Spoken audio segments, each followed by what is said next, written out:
The San Antonio Police Department officer who shot Erik Cantu Jr. multiple times in a McDonald's parking lot had encountered the teenager the night before, according to SAPD records viewed by KSAT Investigates.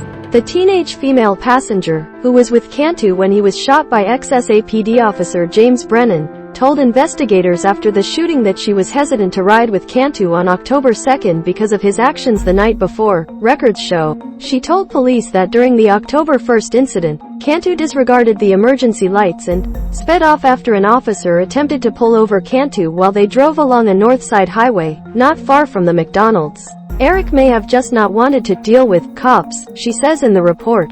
Cantu is still on life support at University Hospital. The last update regarding his health was given during a press conference with his family on October 25.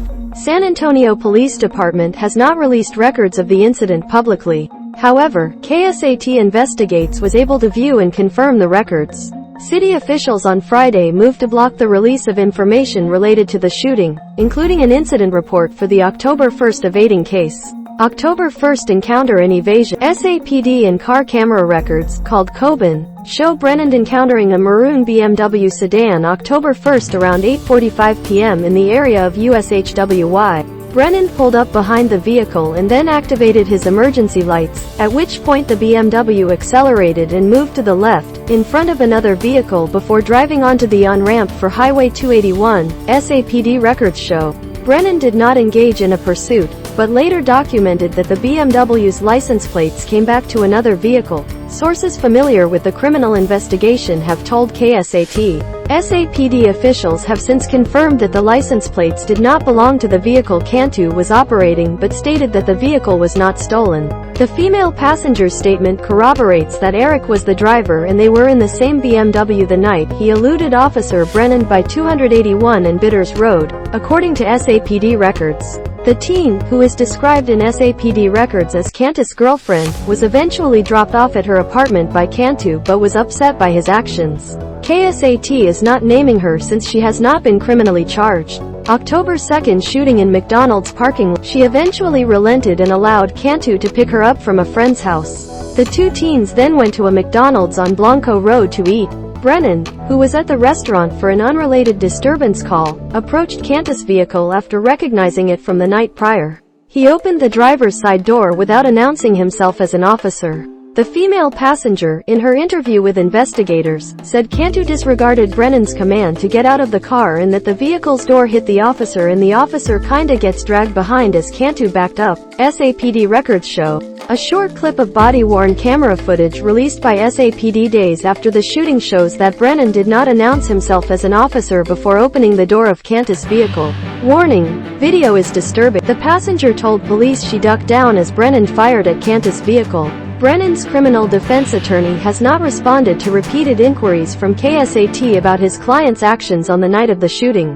Brennan, who was a probationary officer with 7 months of experience, was fired by SAPD October 4. His termination is not reviewable, since it occurred during his probation period. Prosecutors on October 7 dismissed the criminal charges against Cantu stemming from the shooting incident, in part, so that his family could be at his side while he recovers in a hospital. Brennan was arrested October 11 on 2 felony charges of aggravated assault by a public servant. He is free on a $200,000 bond and is scheduled to make a court appearance on November 23.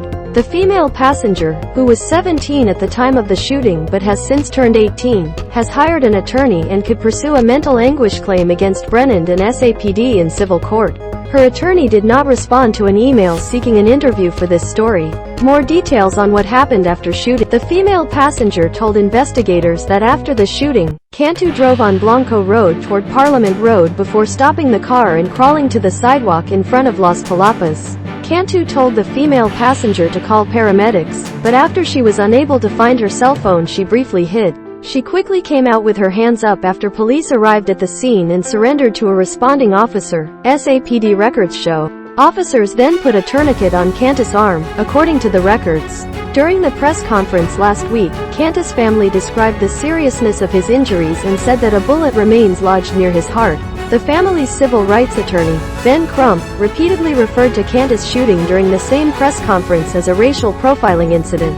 Because he profiled this young, Hispanic teenager, said Crump, who added that Brennan had referred to Cantu as a Hispanic kid with a bowl-shaped haircut. Crump and his co-counsel Paul Grink, who is also working on the Cantu case, have not responded to requests seeking comment. Cantu's father said he came to the conclusion that his son was profiled after discussions with the Bexar County District Attorney's Office. Organizers of a candlelight vigil for Cantu also stated in a letter to the community that Brennan racially profiled Erik as a Hispanic kid with a bowl haircut in a car that he may or may not have recognized as stolen. Vigil organizers, along with Cantu's family, are also calling for Brennan to be charged with 2 counts of attempted murder. No such charge exists in Texas. Brennan has already been given the highest charge possible for the shooting, aggravated assault by a public servant, which is a first-degree felony punishable by up to 5 to 99 years in prison. Those charges could be elevated to murder if the teenager succumbs to his injuries. The vigil will take place at 7 p.m. Tuesday at the McDonald's located at 11,700 Blanco Road, where the shooting occurred. A spokesperson for the DAS office declined to comment Monday,